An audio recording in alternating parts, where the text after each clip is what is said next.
25 अप्रैल 1971 तत्कालीन भारतीय प्रधानमंत्री इंदिरा गांधी ने एक बड़ी मीटिंग में देश के थल सेना अध्यक्ष से कहा कि पाकिस्तान को सबक सिखाने के लिए जंग करनी पड़े तो करें, उन्हें इसकी परवाह नहीं।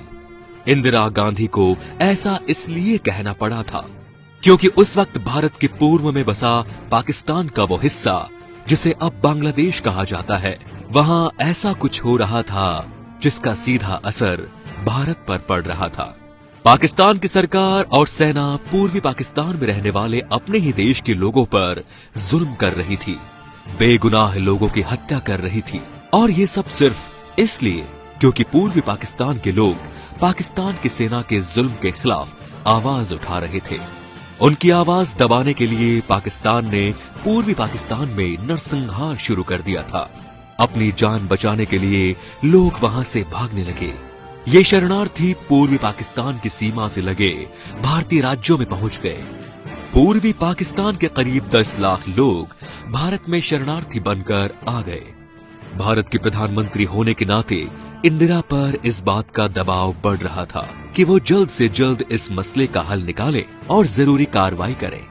इसीलिए इंदिरा ने एक तरफ भारतीय फौज को युद्ध की तैयारी करने का आदेश दे दिया और दूसरी तरफ अंतर्राष्ट्रीय स्तर पर पाकिस्तान पर दबाव बनाने की कोशिश शुरू कर दी।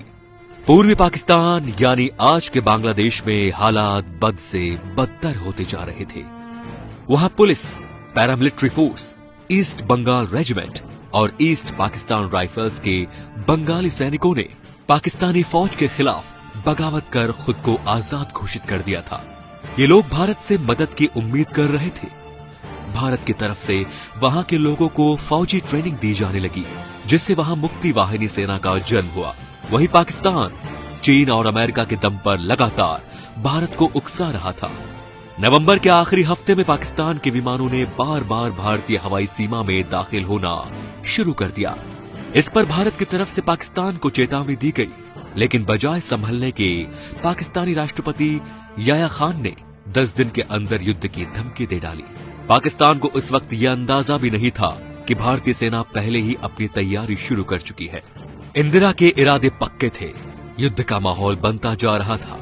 सवाल ये था कि पहला हमला कौन करेगा। पाकिस्तान भारत की तैयारी का अंदाजा नहीं लगा पाया।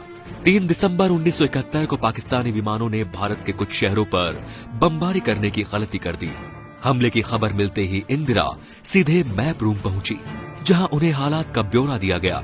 उस वक्त रात के 11 बज चुके थे। सेना के अफसरों से बैठक के बाद इंदिरा ने कैबिनेट बैठक बुलाई और फिर विपक्ष के नेताओं से मुलाकात कर उन्हें भी पूरे हालात की जानकारी दी।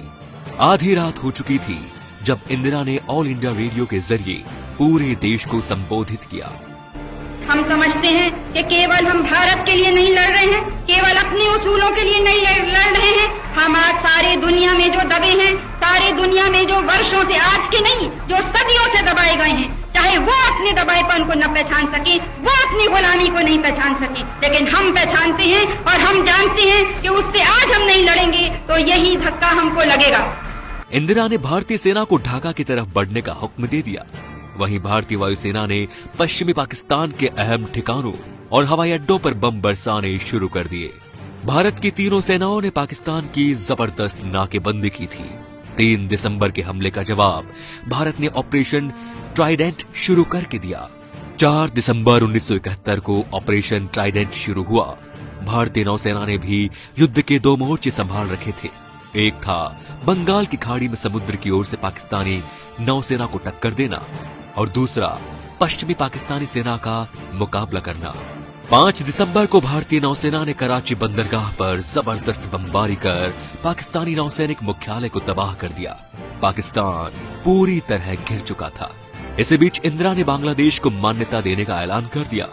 उधर अमेरिका ने पाकिस्तान की मदद के लिए अपनी नौसेना का सबसे शक्तिशाली 7वां बेड़ा बंगाल की खाड़ी की तरफ भेज दिया, जिसके जवाब में इंदिरा ने सोवियत संघ के साथ हुई संधि के तहत उन्हें अपने जंगी जहाजों को हिंद महासागर में भेजने के लिए कहा। इंदिरा गांधी ने फैसला किया कि अमेरिकी बेड़े के भारत के करीब पहुंचने से पहले पाकिस्तानी फौज को आत्मसमर्पण के लिए मजबूर करना होगा।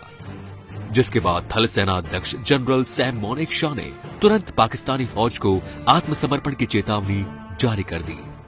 उस वक्त तक भारतीय सेना ढाका को 3 तरफ से घेर चुकी थी।